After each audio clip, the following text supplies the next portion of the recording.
सनातन धर्म का पांचवा वेद भी माना जाता है। महाभारत में कुल 1,10,000 श्लोक हैं। कहा जाता है कि महाभारत द्वापर युग की रचना है, जिस युग में भगवान श्री कृष्ण ने स्वयं जन्म लिया था। इसीलिए महाभारत को हिंदुओं के समस्त धार्मिक ग्रंथों में काफी पवित्र भी माना जाता है। नारायण स्वरूप भगवान श्री कृष्ण, उनके सखा अर्जुन, देवी सरस्वती और भगवान व्यास जी को नमन करके असुरों पर विजय प्राप्त करवाने वाली महाभारत की कथा का अध्ययन प्रत्येक व्यक्ति को अवश्य करना चाहिए। इसके लिए ज्ञानविला प्रस्तुत करता है संपूर्ण महाभारत गाथा। नमस्कार मित्रों, आपका ज्ञानविला यूट्यूब चैनल में स्वागत है।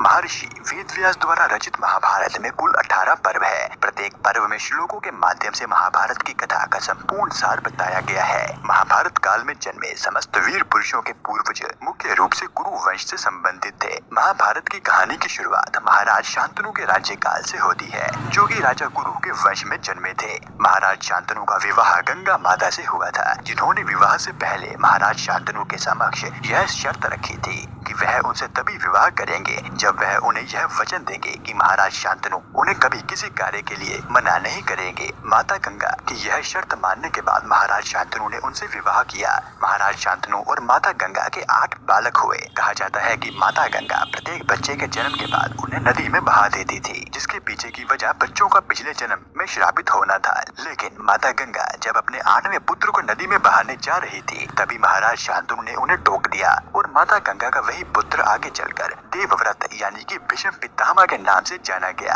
भीष्म को कौरव और पांडव पितामह कहकर संबोधित करते थे। महाराज शांतनु के टोकने के बाद माता गंगा ने उन्हें बताया कि हमारे 8 पुत्र पिछले जन्म में वसु देवता के अवतार थे, जिन्हें गुरु वशिष्ठ ने उनकी गाय का हरण करने के लिए श्राप दिया था। ऐसे में अपने सभी बालकों को श्राप से मुक्त करने के लिए मैं उन्हें नदी में बहा दिया करती थी। अंत में आपने मेरा वचन तोड़ दिया, इसीलिए अब मैं इस पुत्र यानी कि देवव्रत को अपने साथ हमेशा के लिए ले जा रही हूँ। इतना कहते ही गंगा माता वहाँ से चली गई, जिसके बाद महाराज शांतनु हर रोज गंगा माता से अपनी गलती की क्षमा करने के लिए नदी किनारे जाया करते थे। फिर एक दिन माता गंगा भीष्म यानी कि देवव्रत को हमेशा के लिए महाराज शांतनु के पास छोड़कर चली गई। महाराज शांतनु अकेले ही भीष्म की परवरिश करते और उन्हें एक महान योद्धा बनाते हैं। एक बार की बात है, महाराज शांतनु जंगल में शिकार करने गए, तब वहाँ उनकी मुलाकात सत्यवती से होती है, जिनसे उन्हें प्रेम हो जाता है। महाराज शांतनु सत्यवती के पिता से उसका हाथ मांगने जाते हैं, तो सत्यवती महाराज के आगे यह शर्त रख देती है कि वह उनसे तभी विवाह करेंगे जब वह भीष्म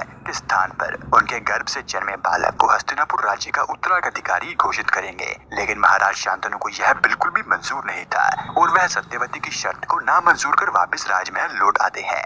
फिर जब भीष्म को इस बात का पता चलता है, तब वह अपने पिता के प्रेम के खातिर माता सत्यवती को आजीवन अविवाहित